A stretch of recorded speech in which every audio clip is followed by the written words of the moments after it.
The Philosopher's Stone by Hans Christian Andersen. Far away towards the east, in India, which seemed in those days the world's end, stood the tree of the sun, a noble tree such as we have never seen, and perhaps never may see. The summit of this tree spread itself for miles like an entire forest, each of its smaller branches forming a complete tree.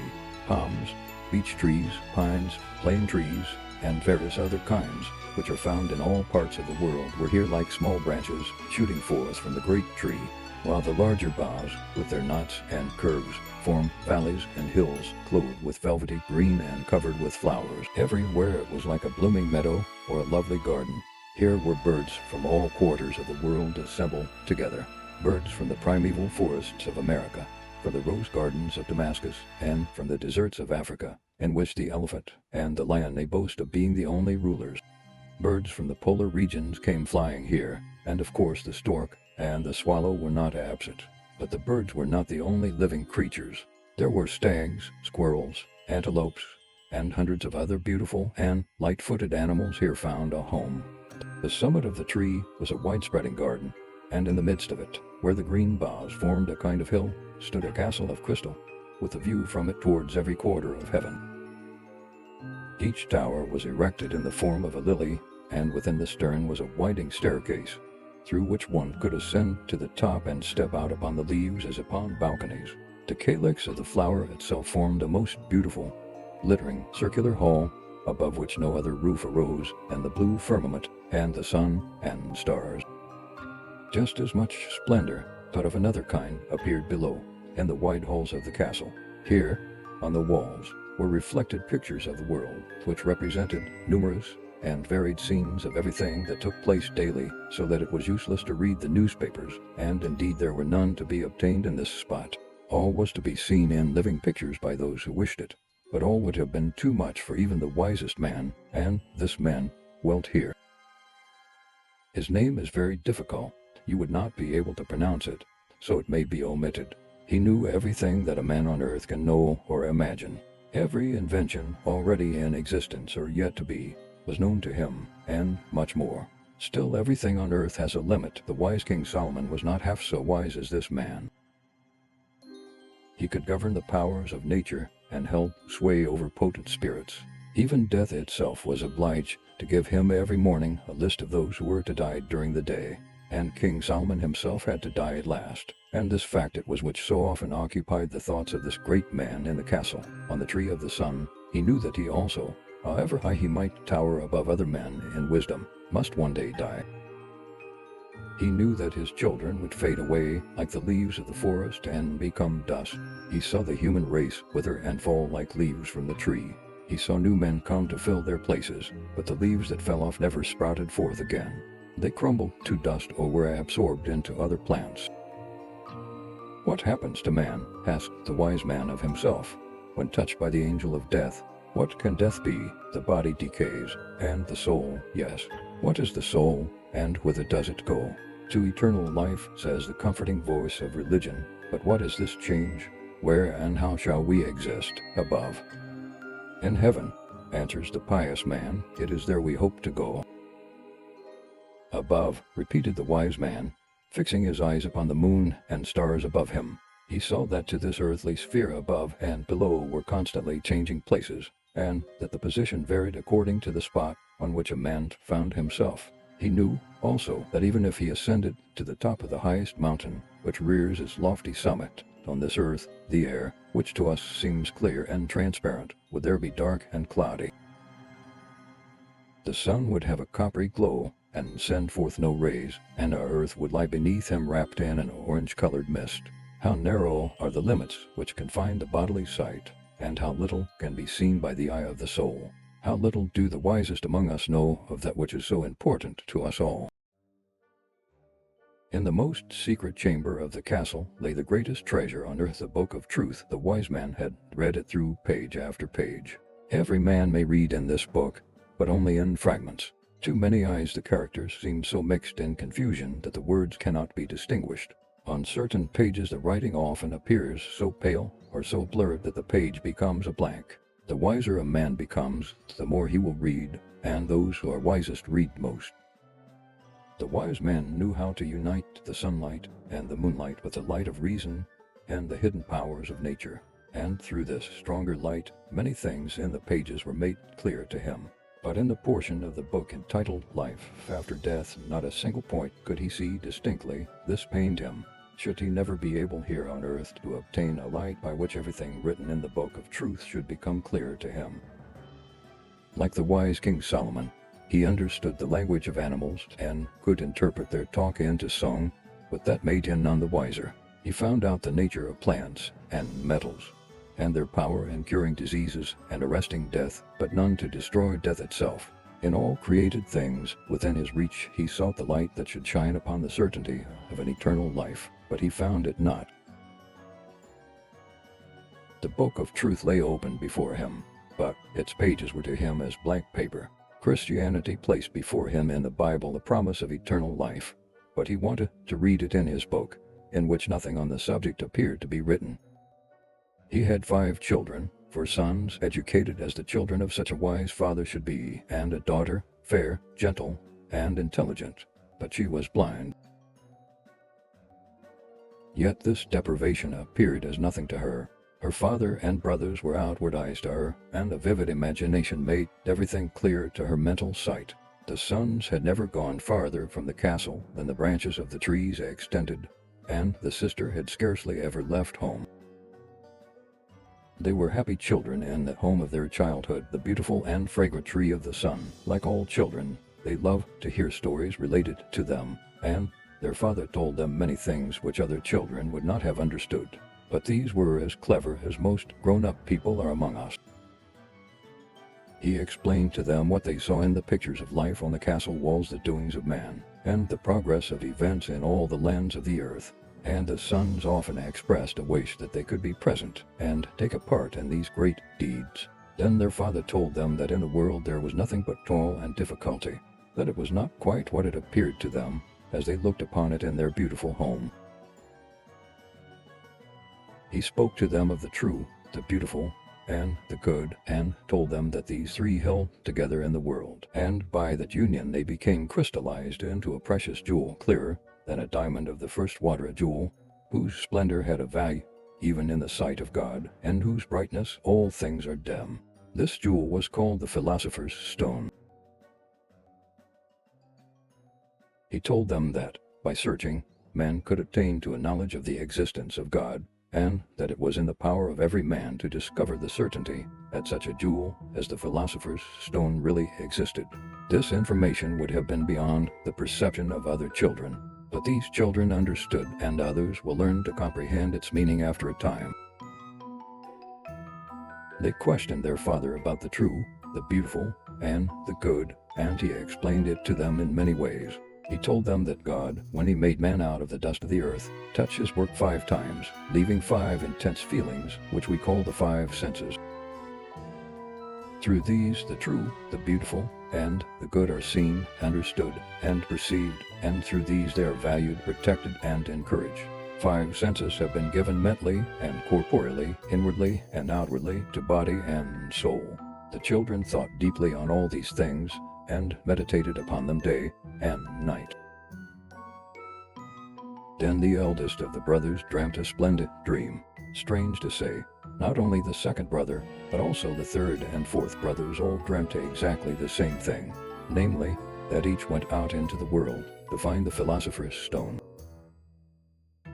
Each dreamt that he found it, and that, as he rode back on his swift horse, in the morning dawn, over the velvety green meadows, to his home in the castle of his father, that the stone gleamed from his forehead like a beaming light, and threw such a bright radiance upon the pages of the book of truth that every word was illuminated, which spoke of the life beyond the grave.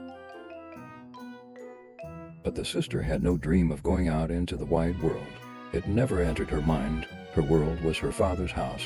"I shall ride forth into the wide world," said the eldest brother. "I must try what life is like there as I mix with men. I will practice only the good and true. With these I will protect the beautiful. Much shall be changed for the better while I am there." Now these thoughts were great and daring, as our thoughts generally are at home, before we have gone out into the world and encountered its storms and tempests, its thorns and its thistles. In him and in all his brothers the 5 senses were highly cultivated, inwardly and outwardly, but each of them had one sense which in keenness and development surpassed the other 4. In the case of the eldest, this preeminent sense was sight, which he hoped would be of special service. He had eyes for all times and all people, eyes that could discover in the depths of the earth hidden treasures, and look into the hearts of men as through a pane of glass. He could read more than is often seen on the cheek that blushes or grows pale, in the eye that droops or smiles. Stags and antelopes accompanied him to the western boundary of his home, and there he found the wild swans. These he followed, and found himself far away in the north, far from the land of his father, which extended eastward to the ends of the earth. How he opened his eyes with astonishment! How many things were to be seen here, and so different to the mere representation of picture, such as those in his father's house. At first he nearly lost his eyes in astonishment at the rubbish and mockery brought forward to represent the beautiful, but he kept his eyes, and soon found full employment for them. He wished to go thoroughly and honestly to work in his endeavor to understand the true, the beautiful, and the good. But how were they represented in the world? He observed that the wreath which rightly belonged to the beautiful was often given the hideous, that the good was often passed by unnoticed, while mediocrity was applauded when it should have been hissed. People look at the dress, not at the wearer, thought more of a name than of doing their duty, and trusted more to reputation than to real service. It was everywhere the same. I see I must make a regular attack on these things, said he, and he accordingly did not spare them. But while looking for the truth, came the evil one, the father of lies, to intercept him. Gladly would the fiend have plucked out the eyes of this seer, but that would have been a too straightforward path for him. He works more cunningly. He allowed the young man to seek for and discover the beautiful and the good. But while he was contemplating them, the evil spirit blew one mote after another into each of his eyes, and such a proceeding would injure the strongest sight. Then he blew upon the motes, and they became beams, so that the clearness of his sight was gone, and the seer was like a blind man in the world, and had no longer any faith in it. He had lost his good opinion of the world as well as of himself, and when a man gives up the world and himself too, it is all over with him. All over, said the wild swan, who flew across the sea to the east. All over, twittered the swallows, who were also flying eastward towards the tree of the sun. It was no good news which they carried home. I think the seer has been badly served, said the second brother, that the hearer may be more successful. This one possessed the sense of hearing to a very high degree. So acute was this sense, that it was said he could hear the grass grow. He took a fond leave of all at home, and rode away provided with good abilities and good intentions. The swallows escorted him, and he followed the swans till he found himself out in the world, and far away from home. But he soon discovered that one may have too much of a good thing. His hearing was too fine. He not only heard the grass grow, but could hear every man's heart beat, whether in sorrow or in joy. The whole world was to him like a clockmaker's great workshop, in which all the clocks were going tick, tick, and all the turret clocks striking ding-dong. It was unbearable. For a long time his ears endured it, but at last all the noise and tumult became too much for one man to bear. There were rascally boys of 60 years old for years did not alone make a man who raised a tumult, which might have made the hearer laugh, but for the applause which followed, echoing through every street and house, and was even heard in country roads. Falsehood thrust itself forward and played the hypocrite. The bells in the fool's cap jingled and declared they were church bells, and the nose became so bad for the hearer that he thrust his fingers into his ears. Still he could hear false notes, and bad singing, gossip, and idle words, scandal and slander, groaning and moaning, without end within. Heaven help us, he thrust his fingers farther and farther into his ears, till at last the drums burst, and now he could hear nothing more of the true, the beautiful, and the good. For his hearing was to have been the means by which he hoped to acquire his knowledge. He became silent and suspicious, and at last trusted no one, not even himself, and no longer hoping to find and bring home the costly jewel, he gave it up, and gave himself up to, which was worse than all, The birds in their flight towards the east carried the tidings, and the news reached the castle in the tree of the sun. "I will try now," said the third brother. "I have a keen nose." Now that was not a very elegant expression, but it was his way, and we must take him as he was. He had a cheerful temper, and was, besides, a real poet. He could make many things appear poetical in which he spoke of them, and ideas struck him long before they occurred to the minds of others. "I can smell the fuse," he would say, and he attributed to the sense of smelling, which he possessed in a high degree, a great power in the region of the beautiful. "I can smell," he would say, "and many places are fragrant or beautiful according to the taste of the frequenters. One man feels at home in the atmosphere of the tavern, among the flaring tallow candles, and when the smell of spirits mingles with the fumes of bad tobacco, another prefers sitting amidst the overpowering scent of jasmine, or perfuming himself with scented olive oil. This man seeks the fresh sea breeze, while that one climbs the lofty mountain top, to look down upon the busy life in miniature beneath him." As he spoke in this way, it seemed as if he had already been out in the world, as if he had already known and associated with man. But this experience was intuitive. It was the poetry within him, a gift from heaven bestowed on him in his cradle. He bade farewell to his parental roof in the tree of the sun, and departed on foot from the pleasant scenes that surrounded his home.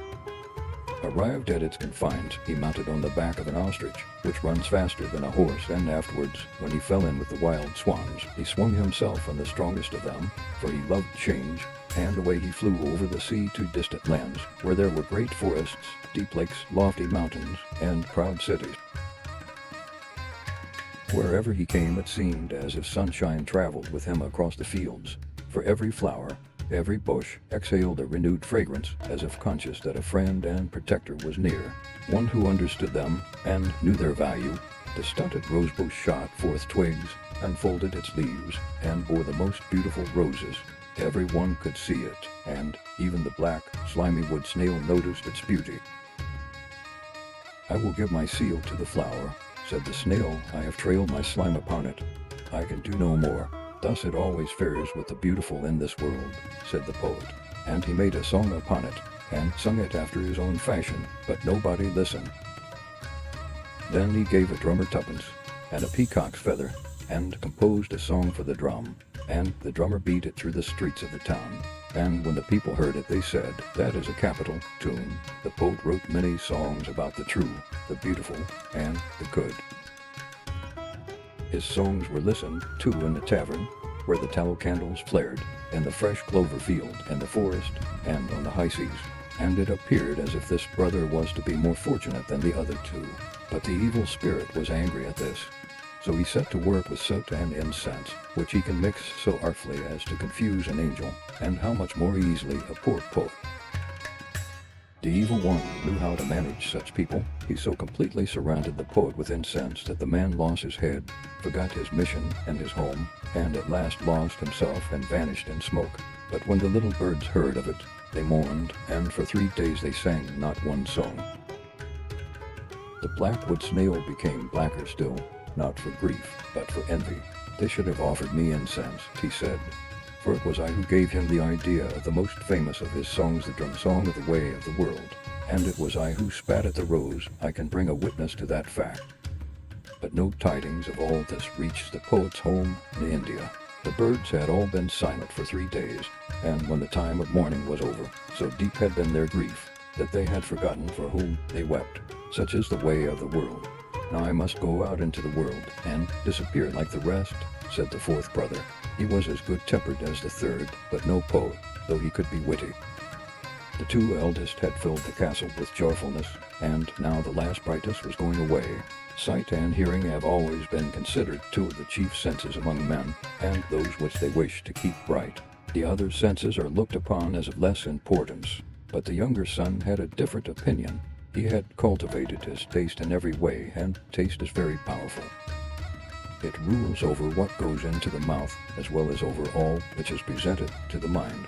And consequently, this brother took upon himself to taste everything stored up in bottles or jars. This he called the rough part of his work. Every man's mind was to him as a vessel in which something was concocting, every land a kind of mental kitchen. There are no delicacies here, he said, so he wished to go out into the world to find something delicate to suit his taste. Perhaps fortune may be more favorable to me than it was to my brothers. I shall start on my travels, but what conveyance shall I choose? Are air balloons invented? Yet he asked of his father, who knew of all inventions that had been made or would be made. Air balloons had not then been invented, nor steamships, nor railways. Good, said he, then I shall choose an air balloon. My father knows how they are to be made and guided. Nobody has invented one yet, and the people will believe that it is an aerial phantom. When I have done with the balloon I shall burn it, and for this purpose you must give me a few pieces of another invention, which will come next. I mean a few chemical matches. He obtained what he wanted and flew away. The birds accompanied him farther than they had the other brothers. They were curious to know how this flight would end. Many more of them came swooping down. They thought it must be some new bird, and he soon had a goodly company of followers. They came in clouds till the air became darkened with birds as it was with the cloud of locusts over the land of Egypt. And now he was out in the wide world. The balloon descended over one of the greatest cities, and the aeronaut took up his station at the highest point on the church steeple. The balloon rose again into the air, which it ought not to have done. What became of it is not known. Neither is it of any consequence, for balloons had not then been invented. There he sat on the church steeple. The birds no longer hovered over him. They had got tired of him, and he was tired of them. All the chimneys in the town were smoking. There are altars erected to my honor, said the wind, who wished to say something agreeable to him as he sat there boldly looking down upon the people in the street. There was one stepping along, proud of his purse, another of the key carried behind him, though he had nothing to lock up. Another took a pride in his moth-eaten coat, and another in his mortified body. Vanity, all vanity, he exclaimed. I must go down there by and by and touch and taste, but I shall sit here a little while longer, for the wind blows pleasantly at my back. I shall remain here as long as the wind blows, and enjoy a little rest. It is comfortable to sleep late in the morning when one had a great deal to do, said the sluggard, so I shall stop here as long as the wind blows, for it pleases me, and there he stayed. But as he was sitting on the weathercock of the steeple, which kept turning round and round with him, he was under the false impression that the same wind still blew, and that he could stay where he was without expense. But in India, in the castle on the tree of the sun, all was solitary and still, since the brothers had gone away one after the other.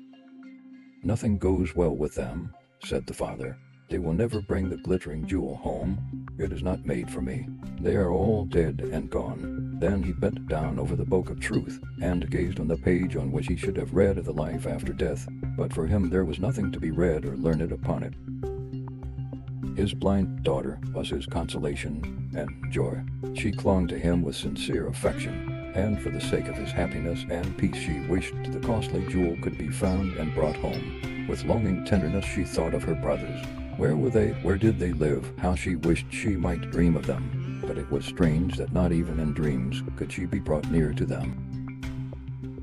But at last one night she dreamt that she heard the voices of her brothers calling to her from the distant world, and she could not refrain herself, but went out to them, and yet it seemed in her dream that she still remained in her father's house.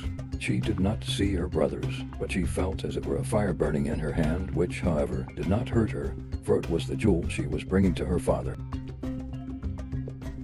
When she awoke she thought for a moment that she still held the stone, but she only grasped the knob of her distaff. During the long evenings she had spun constantly, and round the distaff were woven threads finer than the web of a spider. Human eyes could never have distinguished these threads when separated from each other.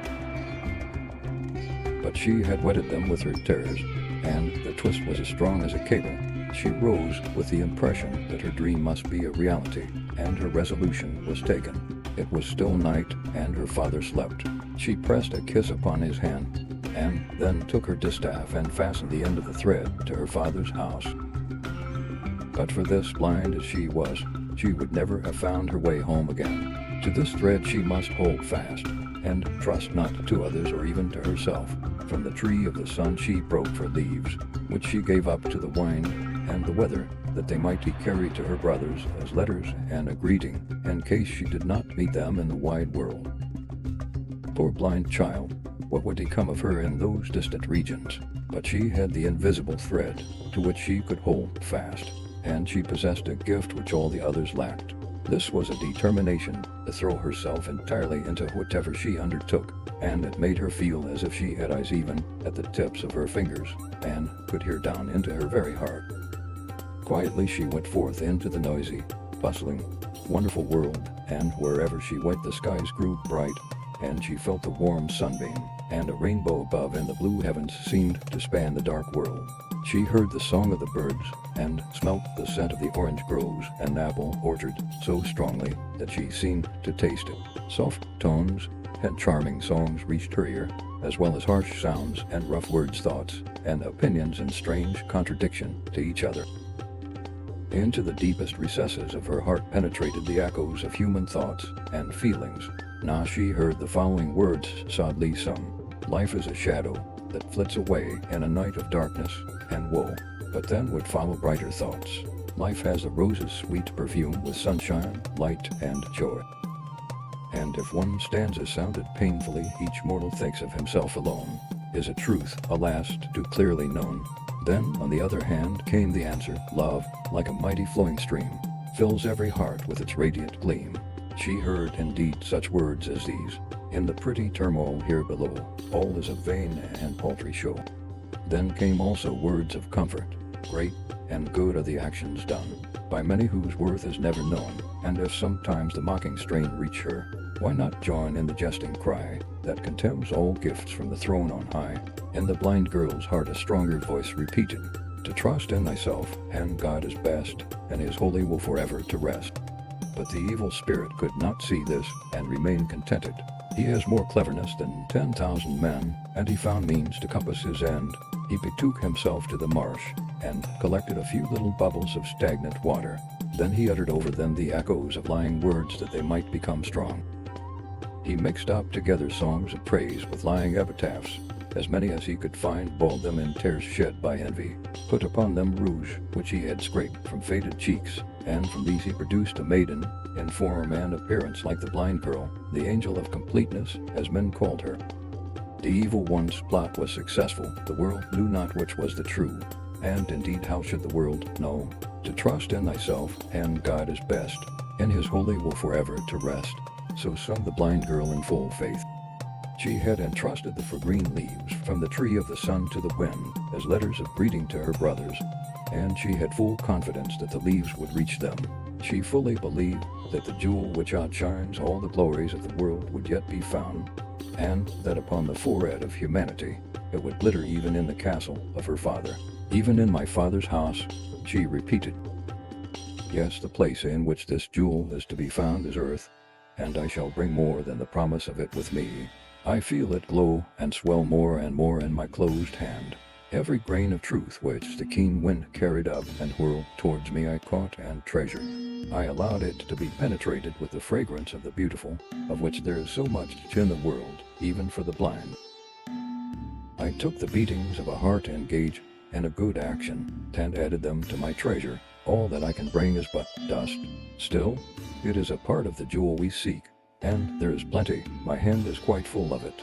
She soon found herself again at home, carried thither in a flight of thought, never having loosened her hold of the invisible thread fastened to her father's house. As she stretched out her hand to her father, the powers of evil dashed with the fury of a hurricane over the tree of the sun. A blast of wind rushed through the open doors, and into the sanctuary, where lay the book of truth. "It will be blown to dust by the wind," said the father, as he seized the open hand she held towards him. "No," she replied with quiet confidence, "it is indestructible. I feel its beam warming my very soul." Then her father observed that a dazzling flame gleamed from the white page on which the shining dust had passed from her hand. It was there to prove the certainty of eternal life. And on the book glowed one shining word, and only one, the word believe, and soon the four brothers were again with the father and daughter. When the green leaf from home fell on the bosom of each, a longing had seized them to return. They had arrived, accompanied by the birds of passage, the stag, the antelope, and all the creatures of the forest who wished to take part in their joy. We have often seen, when a sunbeam burst through a crack in the door into a dusty room, how a whirling column of dust seems to circle round. But this was not poor, insignificant, common dust which the blind girl had brought. Even the rainbow's colors are dim, when compared with the beauty which shone from the page on which it had fallen. The beaming word believe, from every grain of truth, had the brightness of the beautiful and the good, more bright than the mighty pillar of flame that led Moses and the children of Israel to the land of Canaan. And from the word believe arose the bridge of hope, reaching even to the immeasurable love in the realms of the infinite.